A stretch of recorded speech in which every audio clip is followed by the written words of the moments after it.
India versus Pakistan round 2। पहला जो round था वो बारिश की भेंट चढ़ गया, वहां पे इंडिया ने बैटिंग की थी। अब दूसरे मैच में आप क्या कर सकते होंगे, मतलब किसको भी खिलाना चाहिए क्योंकि केएलआर भी तो उपलब्ध हो जाएंगे, पर केएलआर अगर उपलब्ध है तो ईशान किशन उन्होंने तो एक ही तो बंदा था हार्दिक के साथ जिसने रन बनाए थे, अब उनको रखेंगे छोड़ देंगे क्या करेंगे।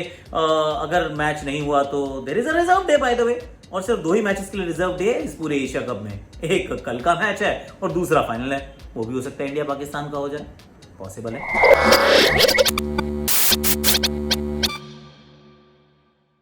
चोपड़ा जी की क्रिकेट चौपाल में सभी का हाथ जोड़ के स्वागत। कैसे हैं आप? आज चेहरे पे मुस्कान थोड़ी ज्यादा है ना? वही मेरे तो है, क्योंकि जय हिंद एंड जय भारत। जो G20 की प्रेसिडेंसी जिस तरीके से हम लोगों ने होस्ट की है और इस समय जो एज वी स्पीक है जो भी दिल्ली में हो रहा है, इट इज सो ब्यूटिफुल। जितने भी लीडर्स आ रहे हैं, 2-3 चीजें मुझे बड़ी अच्छी लग रही है। एक तो ये कि हमारे जितने भी जो भी लोग ऑफिशियल्स डिग्नेटरीज जो भी जाके मिल रहे हैं, बॉडी लैंग्वेजेस कि यार अब ना हम एक दूसरे के बराबर हैं। In the new world order India is right up there, तो वी आर नॉट, मतलब आपसे हम इंफीरियर नहीं है, हम आपके साथ बराबर आंखों में आंखें डालकर बात कर सकते हैं। ऋषि सुनक साहब कह रहे थे कि मैं I am a very proud Hindu, बड़ा अच्छा लगा मुझे भारत आकर। ऐसी जो बाइडेन ब्यूटीफुल, मुझे तो भैया बहुत अच्छा लग रहा है। वो गर्व से ना सीना चौड़ा हो जाता है कि भाई बाकी सब चीज़ें बाद में, लेकिन सबसे पहले हम भारतीय हैं यार। तो जय हिंद जय भारत, कॉन्ग्रेचुलेशन आप सबके लिए, मेरे लिए कि G20 जिस तरीके से हम प्रेसिडेंसी होस्ट कर रहे हैं, इट्स ब्यूटीफुल। अब जरा चलते हैं मैच की तरफ। ये मैच वैसे कोलंबो में है, मैच वैसे हम्बन टोटा में भी हो सकता था, क्योंकि पहली खबर यही आई थी कि मैचेस शिफ्ट करके हम्बन टोटा ले जा रहे हैं, क्योंकि वो थोड़ा ड्राई रीजन है। ड्राई रीजन एक्चुअली वहां पर आप पाएंगे कि दम्बूला भी है, और वहां लेकिन शिफ्ट नहीं हुआ है वो सब कुछ। इस बार ना ऐसा लगा कि वो टग ऑफ वॉर चल रहा है। अगर आप वो रस्सा कशी होता है ना, वैसा वाला मैच चल रहा है ये पूरे इस टूर्नामेंट की होस्टिंग, कि Pakistan India ACC this that, पता नहीं चल रहा भाई। अभी कोलंबो में हो रहा है जहाँ पे बारिश के पूरे आसार हैं। हालांकि जब भारत की जब प्रैक्टिस हो रही थी तो वहाँ पे बारिश नहीं थी, एकदम सूखा था। और मुझे लग रहा है कि ये जो बारिश है ना, ये श्रीलंका में यही खेल खेल रही है कि उसी दिन आती है जब मैच होता है। क्योंकि पाले केले में बारिश नहीं हो रही थी, लेकिन जैसे ही भारत का मैच होता है धम से देके बारिश आ जाती है। तो बारिश से हम यहाँ पे फिर परेशान हो सकते हैं। इंटरेस्टिंगली इनफ इस मैच के लिए एक रिजर्व डे रखा गया है, और इंडिया श्रीलंका के मैच के लिए नहीं है, पाकिस्तान श्रीलंका के मैच के लिए भी नहीं है, तो इसके बाद किसी मैच के लिए नहीं है, सीधा फाइनल के लिए है। अब आप सोच रहे हो कि भाई ऐसा क्यों है, तो I mean you know it, I know it, let's मैं जरा एक पर्सनल एक आपको बताता हूँ। हम थे इंडिया के टूर के लिए गए थे, ये 2001 की बात होगी। हम गए थे 2001 या 2001 के आसपास की बात होगी। हम गए थे श्रीलंका इंडिया के टूर पे, हमें ताज समुद्रा में ठहराया गया। हम बड़े खुश थे क्योंकि 5 स्टार होटल बड़ा अच्छा था, नीचे एक रेस्टोरेंट था जहाँ बड़ी अच्छी दाल मिलती थी।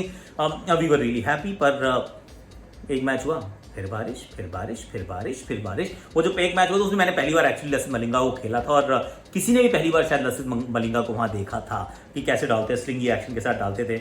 और गौती और मैंने 100 रन बनाए थे, पर उसने मारी यार, हेलमेटों पे, ग्लव्स पे बहुत बॉलें मारी उसने। ही वॉज ब्रिलियंट, पर ऑब्वियसली अनकट डायमंड जैसा था। बट एनी हाउ, तो हम वहाँ पे थे, तो फिर उन्होंने कहा चलो भैया यहाँ पे तुम्हारा समय हो रहा है वेस्ट, अब 1 महीने से तुम यहाँ पड़े हो, खेलते तो हो नहीं, चलो चलते हैं Dambulla. And then we played 50 over games there in Dambulla. तो वहाँ जा सकते थे पर गए नहीं हैं, अभी भी कोलंबो में फंसे हुए हैं। और कोलंबो में इस समय 90% चांसेस हैं बारिश होने के, the day and we play, यानी कल का दिन बारिश के नाम फिर दोबारा चढ़ सकता है। पर अच्छा है कि रिजर्व डे होगा। रिजर्व डे का भी आपको फॉर्मूला समझा देता हूँ कि जहां पे मैच खत्म हुआ है वहीं से अगले दिन की शुरुआत होगी, और जिस भी दिन मैच चल रहा है उस दिन सारा DLS का इस्तेमाल करके 20 ओवर के मैच कराने की प्रयास जरूर की जाएगी। अगर वो 20 ओवर का नहीं होता है, मान लीजिए वो 20 ओवर का भी नहीं हो पाता है, तो उस मैच को जैसे इंडिया पाकिस्तान का था जब पाकिस्तान बैटिंग ही नहीं करने आ पाए थे, तो ऐसे में वहीं से शुरू होगा और फिर पूरा मैच अगले दिन खेला जाएगा।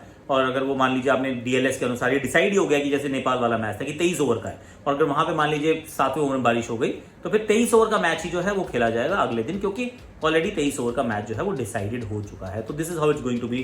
अब भारत के लिए क्या क्या चुनौतियां रहेंगी? पहले तो प्रेमदासा स्टेडियम में होता क्या है, प्रेमदासा स्टेडियम में जनरली एक्चुअली ठीक पिच होता है, थोड़ा सा स्टिकी पिच तो यहाँ पे हर जगह आपको मिलेगा। बहुत ज़्यादा पाटे पिचेस नहीं होते हैं भारत में जैसे कई बार, और लाहौर में जैसे, मुल्तान में और कराची में वो जो बिल्कुल सपाट पिचेस मिल जाते हैं, वैसे पिचेस यहाँ नहीं होते हैं। थोड़ी सी मदद ज़रूर रहती है फास्ट बॉलर्स के लिए, स्पिनर्स के लिए। There is something in the surface for the bowlers which makes it very interesting, क्योंकि भारतीय टीम की जो सबसे बड़ी चुनौती रहने वाली है वो यही है कि शाहीन शाह अफरीदी, नसीम शाह और हारिस रऊफ के खौफ से, या कहें इनके थ्रेट से हम कैसे निपटेंगे, क्योंकि ये सवाल तो फिर दोबारा इट्स लूमिंग लार्ज।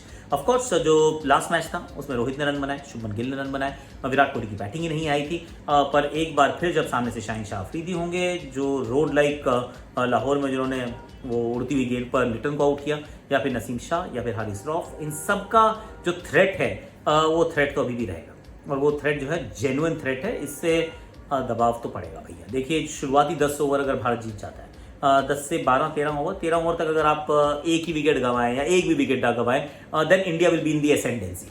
वो इस वजह से एसेंडेंसी में होगा क्योंकि फिर जो चौथा और पांचवा जो भी बॉलर पाकिस्तान का है वो आप मैनेज कर सकते हैं, न्यूट्रलाइज कर सकते हैं, और थोड़ा सा उनको मार्जिनलाइज भी कर सकते हैं। और आप यू कैन ट्रस्ट बाबर की उस समय वो बहुत बार फास्ट बॉलर्स को बीच बीच में लाके गेंदबाजी नहीं कराएंगे। जब उन्होंने पिछले मैच में नहीं कराई तो यहाँ पे भी you can trust him to actually follow the same kind of template, जो हमारे लिए खराब नहीं होगा, क्योंकि अगर एक बार पार्टनरशिप डेवलप हो गई और तो then it can go the distance. लेकिन जो सवाल रहेगा वो ये है कि क्या ईशान किशन खेलेंगे या फिर केएल राहुल खेलेंगे। अब आइडियली अगर आपने केएल राहुल को प्रोविजनल स्क्वाड में रखा है for the world cup, at some stage you have to play him, अभी खिलाओ। लेकिन क्या ये ईशान किशन को आप ड्रॉप कर सकते हो? अभी तो नहीं कर सकते भाई, अभी तो केएलआर को इंतजार ही करना पड़ेगा, क्योंकि ना तो मैं श्रेयस अय्यर को हाथ लगाने वाला हूँ, ना ही इस मैच में ईशान किशन को हाथ लगाने वाला हूँ, ना ही मैं हार्दिक पांड्या के बारे में कुछ कहने वाला हूँ। I mean this is almost identical team, not fully identical पर ऑलमोस्ट आइडेंटिकल टीम के साथ आपको उतरना पड़ सकता है इस मुकाबले में as far as batting is concern. और मैं क्यों चाहता हूँ कि ईशान किशन को आप यही 5 नंबर पर रख के एक बार देख लो कि अगर मान लीजिए 30 में 32 ओवर में बैटिंग आती है ईशान की, तो then you will actually find out कि ईशान किशन क्या उस समय के लिए वेल सूटेड है या नहीं है। प्राइमा फेसी दूर से जब आप देखते हैं ऐसा लगता है कि 30वें ओवर में अगर सीधा ही बैटिंग आए तो KL Rahul is a better option between the two. और अगर वैसा मतलब नहीं होता है और वो आते हैं ईशान 30वें ओवर में बैटिंग आती है और वहाँ से भी वो उतना ही अच्छा खेलते हैं जैसे वो पिछले मैच में पावर प्ले में पहले बैटिंग आ गई थी 10 ओवर में, क्या वहीं पे वैसा ही खेल पाते तो फिर देन ईशान किशन यार, क्योंकि करंट फॉर्म 4 लगातार 50, left hander batter in the middle overs, तो उनके पास बहुत सारी चीज़ें जो उनके लिए पॉजिटिव टिक मार्क्स हैं। लेकिन एक जो बात रहेगी कि अभी केएलआर को कब आपने मौका देना है, उसके लिए अभी मैचेस हैं, it's not the end of the road, let's start with that. उसके बाद गेंदबाजी में मुझे लगता है कि आप एक बदलाव जरूर कर सकते हैं, शार्दुल ठाकुर की जगह आप मोहम्मद शामी को खिला सकते हैं, पिछले इंडिया पाकिस्तान मैच से कंपेयर कर रहा हूँ टीम को, so that you have at least 3 quality fast bowlers जिसमें विकेट आप लगातार चटकाने का प्रयास करते जाइए, क्योंकि पाकिस्तान को अगर हराना है तो नंबर 8 पे बैटिंग करके नहीं हरा सकते आप। अगर पाकिस्तान को हराना है तो 3 अच्छे फास्ट बॉलर, ताकि you consistently just be at them, और फिर अपने स्पिन से काम चलाइए, फिर जाडेजा और Kuldeep and Hardik Pandya as a fourth seamer. वो बैलेंस पर्सनली मुझे ज़्यादा बेहतर लगता है। हालांकि भारतीय टीम की सोच हमेशा रहती है कि Shardul at 8 is a non negotiable, कि 8 नंबर पे बैटर चाहिए। इट इज़ अनफॉर्चुनेट कि शामी, सिराज, बुमराह, कुलदीप में से इनमें से कोई भी ऐसी बैटिंग नहीं करता है जो आपको 8 नंबर पे बैटिंग के लिए कॉन्फिडेंस दे, पर अगर नहीं है तो अब क्या किया जा सकता है। तो ये एक चीज़ भारतीय टीम के लिए मुश्किल होगी जज करना कि किस तरफ जाना चाहिए। Then let's talk about Pakistan as well, कि भाई पाकिस्तान की बल्लेबाजी में फ़खर जमान के अभी भी रन नहीं बने हैं, तो उनके ऊपर दबाव ना बना के रखना है, क्योंकि Pakistan will be a threat eventually, अभी भी है, आगे भी होगी, पर वो फाइन वहाँ होने वाली है। सेमीफाइनल में तो पाकिस्तान भी पहुँचेगी, हम भी पहुँचेंगे तो वो भी पहुँचेंगे। So it's important that we actually keep वो कहते हैं कहीं पे भी किसके अगेंस्ट अपर हैंड है तो उसको बना के रखो। अभी तक बाबर ने एक भी भारत के खिलाफ एक दिवसीय क्रिकेट में अर्धशतक नहीं चढ़ाया। दबाव बना के रखो, इमामुल हक पे दबाव बनाइए। शुरुआत में इनको भी अगर आप झटके देंगे तो मोहम्मद रिजवान, इफ्तिकार, आगा सलमान, या प्रेशर में थोड़ा सा इनको भी आप क्रम्बल कर सकते हैं। बॉलिंग अगर उनकी थोड़ी सी बेहतर है, फास्ट बॉलिंग, जो कि मन कहता है मत बोल, लेकिन लगता है कि उनकी बेहतर है with the kind of form that they are in. पर आपकी जो बॉलिंग है वो सामने वाली टीम को तो शुरुआत में धराशायी करने की ताकत रखती है, and then the spin can come to the four. So I am expecting a great game of cricket अगर पूरे 100 ओवर का खेल होता है तो। अगर नहीं होता है तो फिर then it becomes a problem यार, क्योंकि एक मैच फिर अगले दिन जाएगा, फिर श्रीलंका, बांग्लादेश, ये सब कहेंगे भैया हमें क्यों नहीं, भैया हमारे लिए ऐसा व्यवहार कर रहे हैं आप कि किसी के लिए रिजर्व डे है, हमारे लिए नहीं है। ऐसा सुना मैंने, श्रीलंका वाले कह रहे थे we are unhappy about it.